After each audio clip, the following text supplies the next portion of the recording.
So quick question, right? As a business owner, as a mom, as like somebody that's in ministry, what do you think what's your favorite lesson that you've learned this year? Whether it's from a teaching or it's just from life experience or from your Bible study, something that like you were so excited after learning it. Oh gosh, that's a really good one. I think the first thing that's coming to my heart is just to lay everything at God's feet. I feel like sometimes as business owners or even just as individuals, we get an idea and we're so scared about that line that feels like it always separates the earthly things from the world, from the godly things, which is basically saying that, you know, sometimes you get an idea and you don't really connect it back to God. What I've realized now is that every idea that comes to me, even if it doesn't feel like something that is like directly kingdom related, is coming to God. And that gives me confidence in the idea. It gives me follow through in the idea because now there's somebody else that's responsible for it. And it also gives me humility in the idea because when it comes to pass, I'm like, oh, back to God, like whatever you need me for next time, I'm here. So I think that is the biggest lesson I've learned, to just leave it at the feet of God and just continue to be a vessel. I remember my pastor talking about the difference between a tool and a vessel, because a vessel is transformed by what is put inside it. So I feel like the more I am a vessel to God's honor in the things that I do, be it from parenting, be it from being a submissive wife, be it from being a business owner that is a kingdom business owner particularly, I feel that every time God does something with me, He does something through me, I am also like enriched. And I think that has been the biggest gift that I've gotten this year. It's been a good year. I'm so grateful for it. So like what was your favorite challenge? My favorite challenge was probably starting.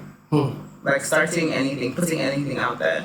In the beginning of the year, coming back to something that, for all intents and purposes, felt like it was broken because of how many times I had started and stopped barefoot. It was very challenging to get that strength and get that confidence, get that audacity to come back and be like, guys, we're back doing this one, I promise this time. I promise this time. Preaching to the choir. Exactly. But I think what helped with that is that all through the process, God was just like angling me. He kept on pushing me. It was to the point that even when I didn't want to speak about things, He would present opportunities for me to speak about them. And after a while, like no matter how dense you are, after some time, when things start lining up, you're like, okay, I get it. You didn't have to shout, I love you, thank you. And I feel like that's like has built confidence in me. Some days ago when I was now coming back from dropping off an order for a bride, God just laid it in my heart. The Holy Spirit, as we're driving, He just laid it in my heart about the amount of confidence that I've garnered over the year.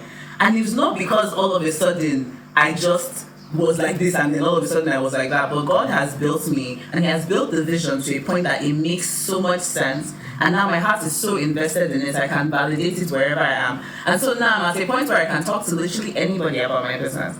And it wasn't like that. The transformation has been crazy. And I didn't know what was going to happen about it, honestly. I kind of just was like, maybe that's how I'm going to be. And the business would just keep on speaking for itself. But God wanted more. He always wants more. He always wants to use everything that He has put inside you. It's not just the creative side. He wants to use your voice. He wants to use everything. So yeah. So that's really great. So like, what has God taught you, right, as a business owner? You know, you learn a lot about your relationship with God as a parent. Yeah. But I feel like as a business owner, there are things you learn about your relationship with God when you run a business. What's something like you've seen in you, like now that you're a business owner, like, this is why God does things this way? I feel like the biggest lesson I've learned from God about my business is that you cannot have a business without making sure that you pay attention to the purpose of the business. For me, especially coming back this time, and this time coming back with God, because I've really realized the difference between starting by yourself and then starting when God is like, okay, it's time to start. What He has taught me is that there is so much love that is needed in every industry. And as best as I can give that love, I'm so sensitive and very particular now about how it is I interact with my clients. I pray because my former assistant used to say this thing a lot. She used to tell people that like I pray over my gifts and everything I make before I send them out, because I've realized that the thing that I'm doing is bigger than the thing that I'm doing. Like it's a beacon for something, but it's actually so much bigger. And I remember even when my pastor came into prayer as well, he said the same thing, that gifts and things that enter into people's homes become like portals. to allow things in. So when God exposes to you that you're now responsible for a portal, you have to be really, really sensitive about the things that you're doing concerning things that you're taking into people's homes. And I feel like the biggest lesson he has taught me is to lead with love in everything that I'm doing with the business. I market with love. I lead with love. I'm honest to a fault for sometimes because I've been told that like maybe I'm being a bit too strict and too rigid and like percentage markups. Like I'm very, very clear about all those kinds of things. If I'm shipping things, I want to declare how much it is because I just want to make sure that I am not adulterating any part of anybody's experience. I'm not creating a portal in anybody's life that will allow things that are not of light and are not of God. So I think that has been the biggest lesson. I market with love. You market with love. Yeah. So this has been like a very, very exciting conversation, but I want to ask you one final question. So there are a lot of people who sense a purpose in their life. Yeah. They sense a calling, they have giftings, but they don't even know the next step to take.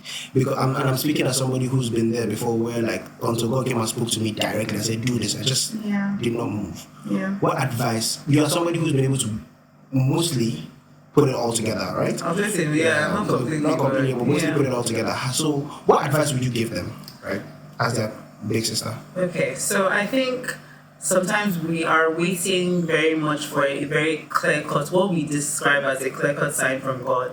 Like what you spoke about, like us being woken up one day and it's like, go to the land that I have shown you. But God is so intentional and is so loving that he gives us signs in our everyday life. I'll give you an example. Before I started making gifts or making cards, people just used to come and meet me for things like that. Like they'd be like, "Oh, do you know where to get this? I'm looking for this. I want to make this." And I think that over the years, I just was trained by God and was trained by myself, because you have to be intentional about it, to be really sensitive to the nudgings of God. He has given you a gift, and there seems to be a need, and you seem to just be there at the right time to fill that need. What else are you waiting for? Like, when I was giving my testimony yesterday, I spoke about the fact that I've been running from grace for so long, because I felt like things needed to go a particular way. I also felt like it's not fair to others. Why am I the one that's getting an opportunity, or why am I the one that happens to be in this place? But that is literally grace. So I feel like a lot of believers in particular need to start leaning into the grace of God. Be sensitive about things. Something happens that you had no input on, or something happens out of the blue. Hold on to it. Acclaim it to the right person and continue to move. And I think also it's really important to start with the first step. The Bible literally says that the path of the righteous shines brighter and brighter. You have to make one move and then wait for God to show you the next move. Before I even started LTCO, the idea came last year. And we had sessions, God and I had sessions, morning and night, where I would not sleep. I'll just be writing, as a pregnant woman, I'll just be writing down, thinking, calculating, ruminating. And then all of a sudden, there was kind of like a pause, because there was just a need for a pause. And then I just realized recently, when LTCO finally started, that God was building my strength and my capacity that time. Because if I had started then, I would not have been able to survive it. The way that I'm thriving now, and that is purely by the grace of God, I would not have been able to do it at that time. So I think also be really sensitive to when God is giving you a go ahead, when God is giving you a pause, and make use of all those times. All the seasons that God gave you have significance, and they are very important. One just as important as the other. So I think that is really it. Take the first step, wait, take the next step, wait. It can be frustrating, trust me. It can be very frustrating. But by the time you get into the point of living your purpose, I've never felt the amount of joy and fulfillment that God has given me this year. When he told me last year that I was going to be doing 2 businesses, I was like, that's your opinion. That's your opinion. That's you, In my mind, I was like, okay, maybe it's just like tiny things for each thing. But the way that once he was like, it's time to go, and I started that first step, which was so hard for me, even just starting a business plan, he has run with it. It has truly been an explosion. So I really want to encourage anybody that is in that space. It's hard when God has deposited so much in you and you're waiting for a go-ahead to start anything. But I would say that you start something and then see what God says about it, and then go step by step.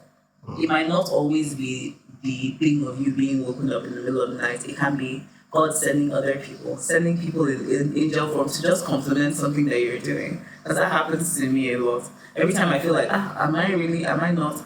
God sends somebody, and he can use literally anybody, and just be like, oh my God, I have a review for your work. It's so amazing. I'm so happy. This helped my mom. This helped my...